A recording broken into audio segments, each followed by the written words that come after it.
what's up? So ito yung ating nilinisan na properties para sa ating mga simpleng manukan. At hindi ko nga naayos na maayos kasi nga nagkaroon tayo ng major problem. So ngayon nag-uutay-utay tayo ngayon.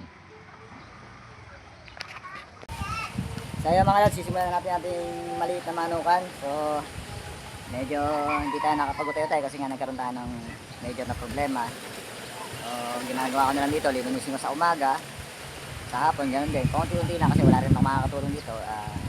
Minsan yung anak ko busy pa, minsan yung anak ko. Kaya inutay-utay ko na rin. Kasi sabihin ko, patagaan ako dito 1 year from now. Maayos na manukan na to. Yung pinapangarap kong mini farm.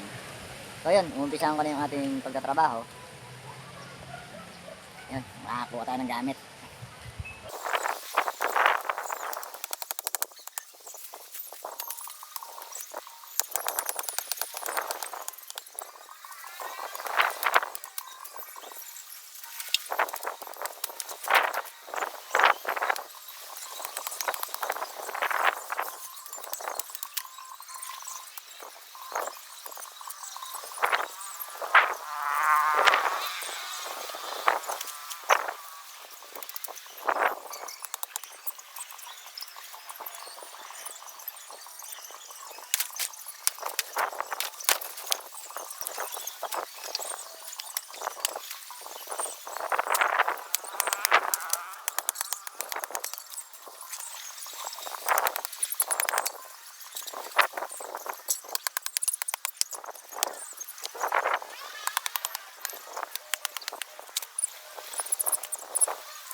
So ayan mga lads, nautay natin to si saging. Babawasan natin kasi ang plano ko ito ay gagawin natin lutuan itong pispasyong to. Ayan. So inuunti-unti natin linisin bawat saging. Hindi naman totally tatanggalin natin yung saging kasi kailangan din natin yan. Malaking bagay din yan, menos. So may isang puno dito na may bunga. Ayan. So papakinabangan natin yan pagka gumulang. So ayan, hanggang dito na lang muna. Ako si Daddy Lods. Focus na sa go.